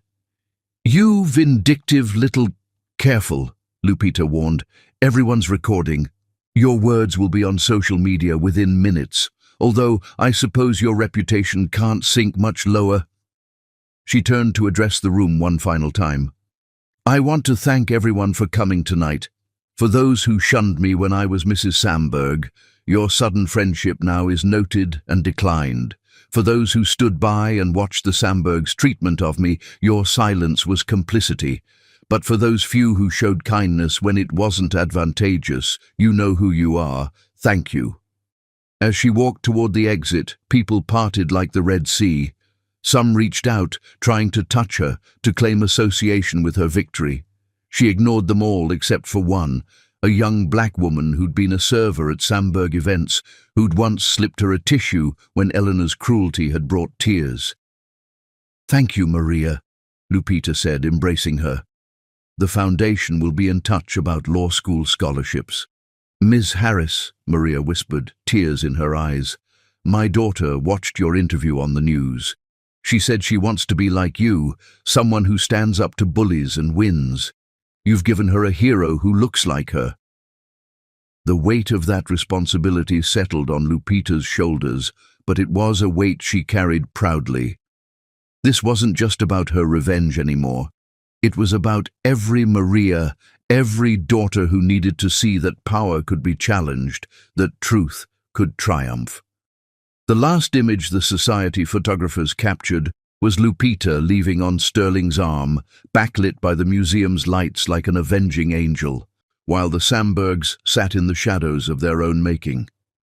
The social destruction was complete. Every club would revoke their memberships. Every board would demand their resignations. Every invitation would be withdrawn. They would become pariahs in the only world they'd ever valued, and unlike Lupita, they had nowhere else to go. But the true destruction went deeper than social standing. It was the knowledge, spreading through their circle like wildfire, that they'd been outsmarted by someone they'd considered beneath them, that every racist joke, every cruel comment, every moment of dismissive arrogance had been documented by the woman serving their wine. As Lupita's car pulled away from the museum, she could see through the windows as the gala continued without her, the conversations animated, the gossip flowing as freely as the champagne. By tomorrow, every detail would be dissected in society pages and social media. The Sambergs' humiliation would be complete and public. But tonight, she had more important things to attend to. Her mother was flying in from Louisiana tomorrow, bringing with her the warmth and wisdom the Samberg world had never possessed. Together, they would finish preparing the nursery, filling it with love instead of judgment, with pride instead of prejudice. The girl from Louisiana they'd tried to diminish had become the queen of their court, and her first decree was their banishment. Chapter 8. The Legal Victory. The courtroom in the New York Supreme Court building had seen dynasties rise and fall, but rarely had it witnessed a demolition as complete as what unfolded on that April morning. Judge Cordelia Ashford, known for her intolerance of prejudice and her encyclopedic knowledge of family law, presided over the custody hearing that had drawn media attention from around the world. The Sambergs had pooled their remaining resources for one last legal assault, hiring Benjamin Thornwood, the attorney who'd never lost a custody case. Lupita sat with quiet dignity, her pregnancy now advanced, flanked by Thaddeus Carrington and his team. She'd chosen a simple navy dress and her grandmother's pearl necklace, a visual counterpoint to Eleanor's desperate designer outfit that screamed old money she no longer possessed. "Your Honor," Thornwood began, his voice resonating with practiced authority, "my clients seek reasonable grandparent visitation rights. Despite the acrimonious divorce, these children deserve to know their paternal heritage." "Their heritage?" Thaddeus stood slowly, his presence commanding despite his smaller stature. "Your Honor, I have here 17 hours of recorded conversations that detail exactly what heritage the Sambergs wish to impart." The bailiff distributed tablets to all parties. Judge Ashford put on her reading glasses, her expression growing increasingly stern as she listened. Eleanor's voice filled the courtroom. "If she insists on having children, we'll need to ensure they're raised properly. None of that ethnic nonsense she grew up with. They'll need to learn to overcome their disadvantages." Then Harrison. "The boys can inherit, but if they're girls, well, mixed girls have limited prospects anyway. We'll set up small trusts, nothing substantial." Genevieve's contribution was perhaps the worst. "At least if they're light enough, we can say they're Mediterranean. No one needs to know about the other side." Alan's voice, slurred with alcohol. "I'll have real heirs with Celeste. These ones with Lupita are just obligations." The courtroom was silent, except for the recordings. Each word was a nail in the coffin of their case. Judge Ashford's face had turned to stone. "There's more, Your Honor," Thaddeus said. "Financial records showing the Sambergs diverted money meant for a trust for the unborn children into their own accounts. Medical records showing they tried to have Ms. Harris declared mentally incompetent to gain control of her assets. And this," he produced a document with a flourish, "a contract they tried to force Ms. Harris to sign, giving them full custody in exchange for not pursuing criminal charges they knew were baseless." "This is vindictive fiction," Eleanor burst out, breaking protocol. "That woman has poisoned everyone against us. She's turned our own words." "Your own words condemn you," Judge Ashford interrupted, her voice arctic. "Please continue, Mr. Carrington." Thaddeus played another recording, this one from just a week prior, captured by a private investigator the Sambergs had hired who'd switched sides after hearing their plans. "Once we get custody," Harrison's voice said clearly, "we can limit her influence. Supervised visits only. We'll tell the children their mother was unstable, possibly dangerous. By the time they're old enough to question it, they'll be ours completely." Lupita felt the twins move, as if they too were rejecting their would-be captors. She placed her hands protectively over them, drawing strength from their presence. "Your Honor," Thornwood tried desperately, "my clients were speaking in anger, in disappointment. Surely their words shouldn't override their biological connection." "Their biological connection?" Lupita spoke for the first time, her voice clear and strong. "They've never once asked about the baby's health, never inquired about names, never offered genuine support. They see my children as possessions, as tools to rebuild their reputation, as heirs to a poisoned legacy."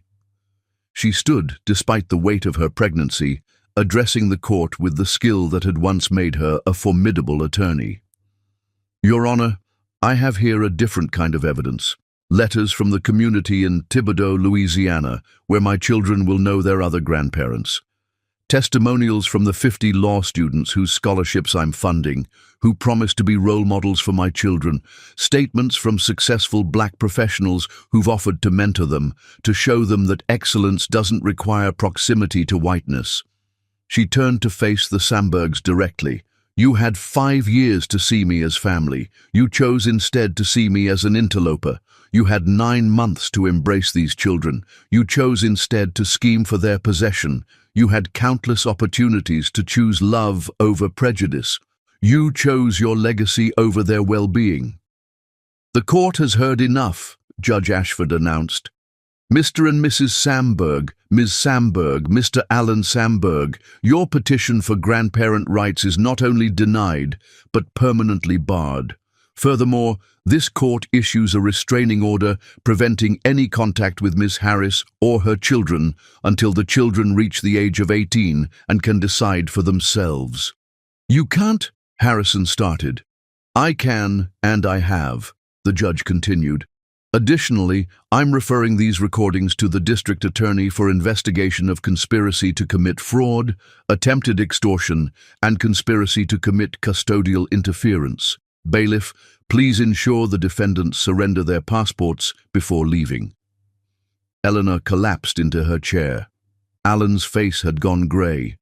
Genevieve was crying, her mascara running in streams that no amount of privilege could stop. "Furthermore," Judge Ashford said, her voice carrying the weight of final judgment, "this court orders the immediate liquidation of any remaining Samberg assets to pay the legal fees Ms. Harris has incurred defending against your frivolous lawsuits. The era of using wealth to bludgeon others into submission is over, at least in my courtroom." As court security moved to collect their passports, Lupita felt a sudden, sharp pain. Liquid warmth spread beneath her, and she gripped the table.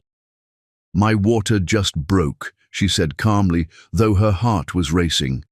The courtroom erupted in motion. Thaddeus called for an ambulance while court officers cleared a path. In the chaos, Alan tried to approach, but security blocked him. "Those are my children being born," he shouted. "No," Judge Ashford said firmly. "They're Ms. Harris's children, and the only thing you've contributed to their birth is the stress that's causing it to happen 3 weeks early." As the EMTs arrived with a wheelchair, Lupita looked back one last time at the family that had tried to break her. They stood in a huddle of defeat, their expensive clothes unable to hide their poverty of spirit, their prestigious name unable to command respect they'd never earned. "The babies are coming," she said to no one in particular, or perhaps to everyone. "They're coming into a world where their mother stood up to injustice and won, where their strength comes from struggle overcome, not privilege inherited, where they'll never question their worth because someone else's prejudice tried to diminish it. As they wheeled her toward the ambulance, the courthouse reporters surged forward. One shouted, "Ms. Harris, any final words about the verdict?" She paused, looking directly into the cameras. "My children will be born free. Free from the toxic legacy of the Sambergs. Free from the burden of conditional love. Free to be exactly who they are, magnificent in their complexity. That's not a verdict. That's a victory." The ambulance doors closed on the image of the Sambergs being escorted to a police van for processing, their dynasty ending not with dignity, but with handcuffs and headlines. Justice had been served, and now life, new, untainted life, was about to begin. Chapter 9. The Final Begging. The hospital room was filled with flowers from well-wishers, each arrangement a testament to Lupita's triumph, when the Sambergs made their final desperate assault on her resolve. They came together, all four of them, having somehow convinced hospital security they were there for a medical emergency. They stood in her doorway like specters of the life she'd escaped, Eleanor clutching a Hermes bag that contained their last liquid assets, Harrison in a suit that hadn't been dry-cleaned in weeks, Genevieve wearing sunglasses to hide eyes swollen from crying, and Alan, hollow-eyed and unshaven, carrying an envelope that trembled in his hands. The twins, born healthy despite their early arrival, lay in their bassinet beside Lupita's bed. Amara Evangeline Harris, named for strength and her great-grandmother, and Malcolm Thurgood Harris, carrying the legacy of justice and truth.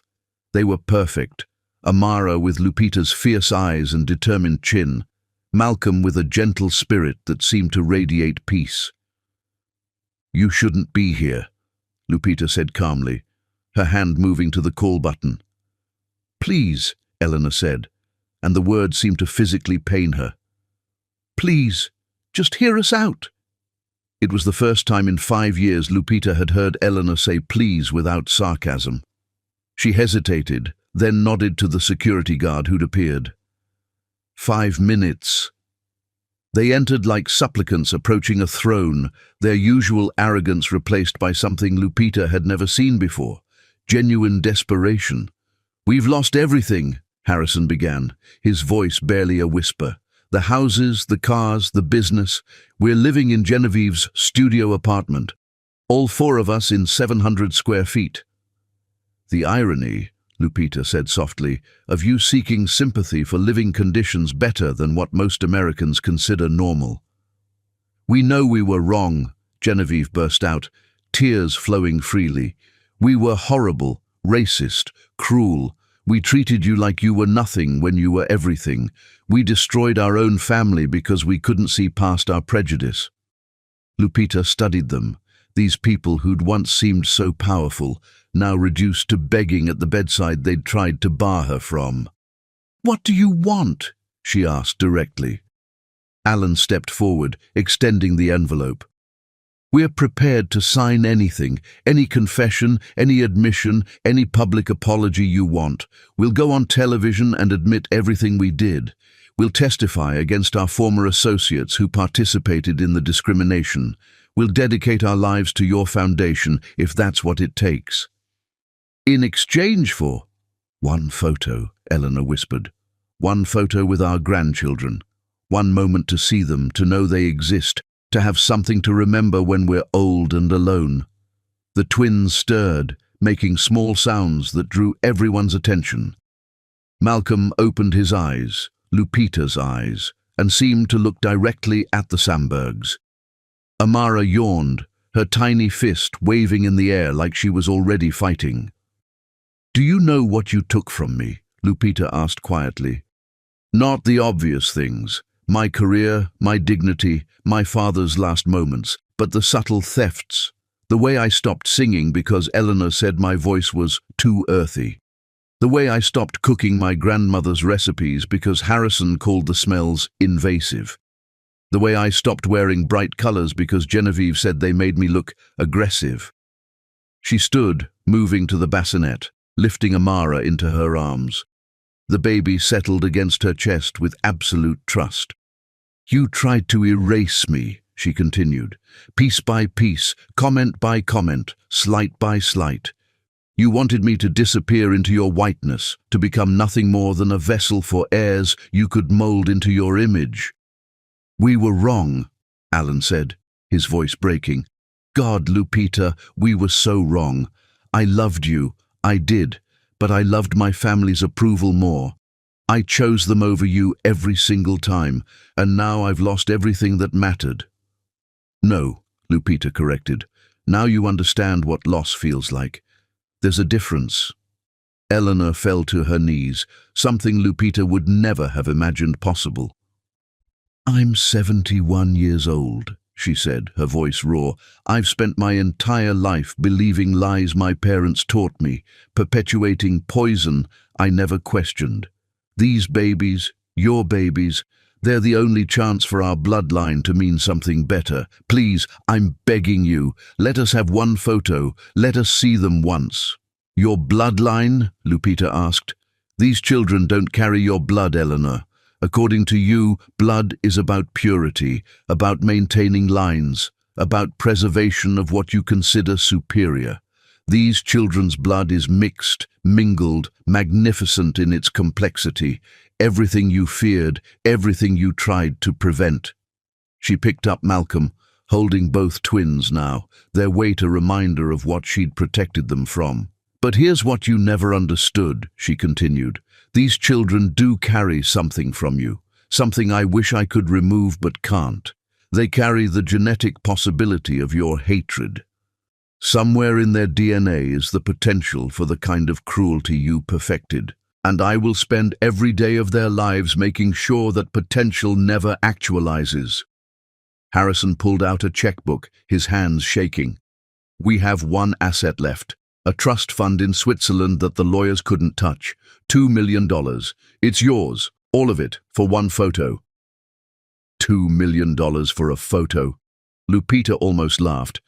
"You still think everything has a price?" "Everything does," Genevieve said desperately. "You proved that. You bought our destruction. Now let us buy one memory."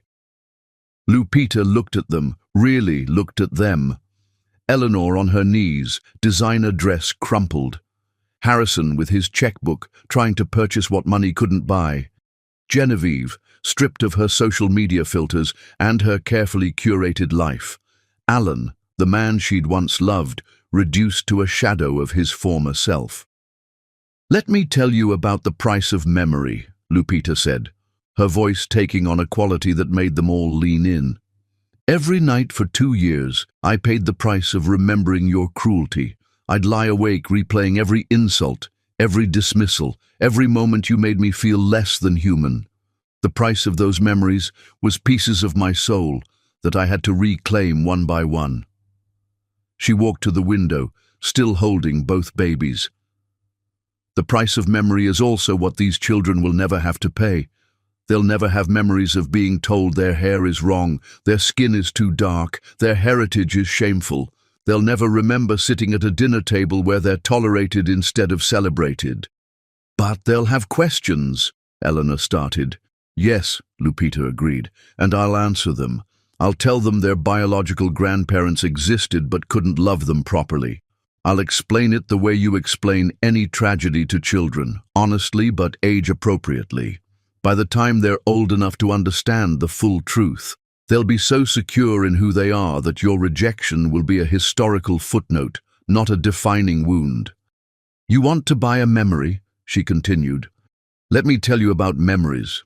I remember Eleanor telling me my children would need nose jobs to correct their ethnic features. I remember Harrison suggesting we use donors to ensure better genetic outcomes. I remember Genevieve posting that I was breeding stock that finally produced. I remember Alan standing silent through it all." She set the twins back in their bassinet, then pulled out her phone. "But I also remember this." She played a voice recording from 2 years ago, her own voice, strong and clear. "I promise you, future children, that you will never doubt your worth. You will never beg for scraps of love. You will never feel like guests at your own family table. You will be surrounded by people who see your beauty, your brilliance, your blackness as gifts to celebrate, not defects to overcome. That's the only memory that matters, she said. The promise I made before they were even conceived. The promise your hatred made necessary. So no? Eleanor's voice was barely audible. No photo? No moment? Nothing? Lupita moved to the window, looking out at the city below. You know what? I'll give you something better than a photo. Hope flickered in their eyes. I'll give you the truth, she said. These children will grow up knowing exactly who you are. Not the lies you'd tell them, not the revised history you'd create, but the truth. They'll see the recordings. They'll read the transcripts. They'll understand that their maternal family chose love while their paternal family chose hate. She turned back to face them. And when they're 18, if they choose to find you, if you're still alive, that will be their decision. But they'll come armed with truth, immunized against your poison, strong in the knowledge of who they are.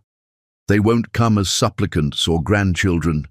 They'll come as judges, and you'll have to answer for everything. 18 years, Alan whispered. They'll be adults. We'll be strangers. You're strangers now, Lupita said. You've always been strangers.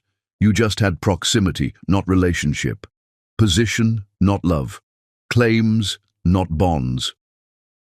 Harrison made one last attempt, pulling out a leather folder. These are the deeds to properties in Europe. Hidden assets the lawyers don't know about, worth at least 10 million. All of it for just one moment with them. 10 million for a moment? Lupita shook her head.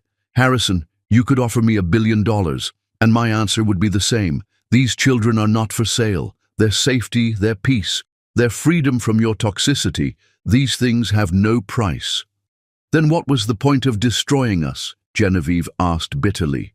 If not for money, if not for revenge, why? For them, Lupita said simply, gesturing to the sleeping twins.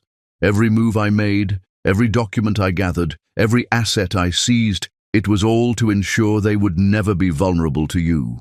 Your destruction was just the necessary step to their protection. The security guard reappeared. Ma'am, their time is up. As they turned to leave, broken and empty-handed, Eleanor looked back one last time. Will you at least tell them we existed? They'll know you existed, Lupita said, the same way we know diseases that have been eradicated existed. As something dangerous that previous generations had to overcome so future ones could be free. That's cruel, Alan said quietly. No, Lupita corrected. Cruel was telling me I was lucky you chose me. Cruel was watching your mother humiliate me while you stayed silent. Cruel was sleeping with another woman while I miscarried our first child alone. What I'm doing isn't cruel. It's necessary. We'll wait, Eleanor said suddenly, desperately. 18 years we'll wait. We'll change. We'll grow. We'll become people worthy of knowing them. Maybe you will, Lupita said. Or maybe you'll spend 18 years the way you spent the last 5, believing you're entitled to what you haven't earned. Either way, it won't matter. By then, these children will be fully formed, brilliant, confident adults who know exactly who they are. Your approval or disapproval will be irrelevant to them. As they finally left, shuffling out like the broken remnants they'd become, Lupita heard Harrison say to Eleanor, "We did this to ourselves." It was the first true thing any of them had said in 5 years. The door closed behind them with the soft click of finality. Through the window, Lupita could see them in the parking lot below, 4 figures huddled against the wind, made small by their losses, walking toward a future emptied of everything they'd valued. The twins slept on, peaceful in their innocence, protected by their mother's strength and surrounded by the love of chosen family who'd arrived throughout the day. Her mother Evangeline, her aunts and cousins from Louisiana, Sterling and his wife, the law students she'd mentored, the community that had claimed her when her married family had rejected her. "You did the right thing," Evangeline said softly. having witnessed the whole exchange from the corner.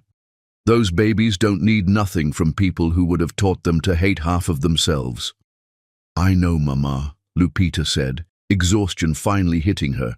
But seeing them like that, broken, desperate, finally understanding what they lost, it doesn't feel like victory.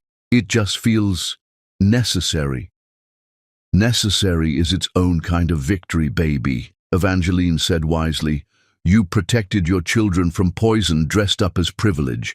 That's the greatest victory a mother can achieve. The final begging was over. The Sandbergs would get no photo, no moment, no memory to soften their suffering. They would get exactly what they'd given, nothing but the truth of their own choices, reflected back at them for the rest of their lives.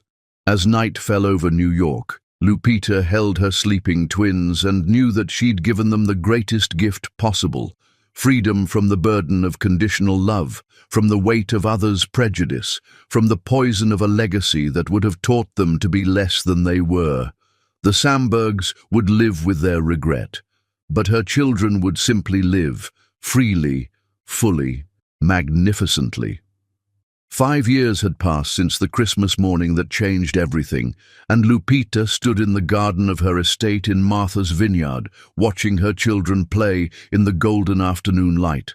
Amara and Malcolm, now 4.5, were brilliant souls who carried themselves with the confidence of the deeply loved. They spoke 3 languages, English, French, and Creole, and knew their history from both sides, the beautiful and the ugly, the triumphant and the tragic. They were being raised by a village that included their grandmother Evangeline, their aunts from Louisiana, and a chosen family of successful, principled people who modeled excellence without arrogance. "Mama, look!" Malcolm called, showing her the painting he'd made, swirls of color that reminded her of the Louisiana sunsets her father had loved. "It's you and us and Grand-mère and everyone who loves us." "It's beautiful, baby," she said, kneeling despite her designer dress to examine his work properly. "You've got your great-grandfather's artistic eye." Amara ran over, her braids flying, carrying a book of poetry she'd been attempting to read. "Mama, what does legacy mean?" Before Lupita could answer, a car pulled up the long driveway. She recognized the vehicle. A rental, modest, nothing like the luxury cars that used to define the Sandbergs' arrival anywhere. They emerged slowly, all 4 of them, but they were barely recognizable as the people who'd once terrorized her existence. Eleanor, now 76, walked with a cane, her hair completely grey, her designer clothes replaced by simple, practical wear. Harrison, thin and bent, looked every one of his 78 years. Genevieve had gained weight, her Instagram perfection abandoned for reality. And Alan looked hollow, like a man who'd been emptied and never refilled. "Stay here, loves," Lupita told her children, walking toward the uninvited guests while her security team moved into position. "We know we're violating the restraining order," Harrison said immediately. "We're prepared to be arrested, but we had to come." "Why?" Lupita asked simply. Eleanor reached into her bag, not Hermes anymore, just simple leather, and pulled out a thick folder. "We've spent 5 years doing what you said, living with our choices, and we've learned things." She opened the folder, revealing newspaper clippings, photos, printed emails. "You're in the news constantly. Your foundation has put 300 students through law school. Your children's book is a bestseller. Malcolm's art was featured in that gallery showing of child prodigies. Amara's reading at a high school level. You've been watching us." "From a distance," Alan said quietly. "Always from a distance, never violating the order until today. But we've seen everything, every triumph, every milestone we missed." Genevieve stepped forward. "We've been going to therapy. Real therapy, not the kind where you pay someone to agree with you. We've confronted what we were, what we did." She pulled out her phone, showing Lupita a screen. "I've been volunteering at a community center in the Bronx, teaching kids social media literacy for free. The director doesn't know who I am. I use my middle name. But I'm trying to give back something, anything, to balance what I took." Harrison cleared his throat. "I've been testifying against my former associates, my old company policies. I've helped convict 17 executives for discrimination. I'm known as the traitor who turned on his own kind. It's the only useful thing I've ever done." "And I teach," Eleanor said, her voice stronger, "English as a second language to immigrants. The people I once thought were beneath me are now the ones teaching me about resilience, about courage, about starting over when everything is lost." Alan hadn't spoken beyond his initial words. He stood apart slightly, looking past Lupita to where the children played, visible through the garden gate. "Is that them?" he whispered. Lupita turned to look at her children. Amara was reading to Malcolm now, her voice clear and confident. They were golden in the afternoon light, perfect in their innocence, complete in their security. "Yes," she said simply. "They're beautiful," Eleanor breathed. "They're so beautiful." "They're everything you feared," Lupita said. "Proudly black, brilliantly mixed, culturally rich, completely themselves. They know their worth comes from within, not from others' validation. They speak with their ancestors' voices and dream with unlimited possibility." "We know," Harrison said. "We know what we lost. We know what we threw away. We're not here to ask for forgiveness or access or anything we don't deserve." "Then why are you here?" Alan finally spoke fully. "To give you this." He handed her an envelope. Inside was a legal document. "We're signing away any claim to inheritance, any future lawsuits, any possibility of challenging your choices," he explained. "But more than that, we're leaving the country. Eleanor's sister in Scotland will take us in. We'll never bother you again." "But we needed you to know," Eleanor said, tears flowing freely, "that you won. Not just the money or the custody or the revenge. You won because you were right about everything. We were monsters dressed in designer clothes. We were poison wrapped in privilege, and you saved your children from us." Lupita looked at them, really looked at them. They were broken, but perhaps in that breaking, they'd found something like humanity. Too late for it to matter, but real nonetheless. "Mama," Amara's voice called, "can we show our new friends our paintings?" The Sambergs froze, hearing her voice for the first time, clear, confident, unburdened. "I'll be right there, sweetheart," Lupita called back, then faced the Sambergs one last time. "You want to know about victory," she said. "Victory is my children never experiencing a moment of self-doubt because of their race. Victory is them being surrounded by successful black professionals who show them daily that excellence has many faces. Victory is them knowing their history, all of it, and still standing proud." She gestured toward the house. "Victory is Sterling Blackwood being their godfather, teaching Malcolm about business while respecting his artistic soul. Victory is Judge Cordelia Ashford teaching Amara about justice and law. Victory is their grandmother Evangeline telling them stories of ancestors who survived the unsurvivable. But the greatest victory?" She looked directly at Alan. "The greatest victory is that they don't know you exist. You're not the villains in their story, because you're not in their story at all. They don't have a void where paternal grandparents should be, because that space is filled with chosen family who earn their place daily." Eleanor sobbed quietly. Harrison placed a shaking hand on her shoulder. "You fought for them," Genevieve said. "When we tried to take them, you fought." "I didn't fight for them," Lupita corrected. "I fought for the right to raise them free from your poison. There's a difference." A car pulled up. Sterling's Tesla, right on time for the children's piano lessons. He emerged, saw the Sambergs, and immediately moved to Lupita's side. "Everything okay?" he asked, his presence a wall of protection. "They were just leaving," Lupita said. "Forever." As the Sambergs turned to go, Alan looked back one last time. Do they know my name? No, Lupita said with finality. They know their father was someone who couldn't love them properly, so I loved them twice as hard. That's all they need to know. The Sambergs got into their rental car and drove away.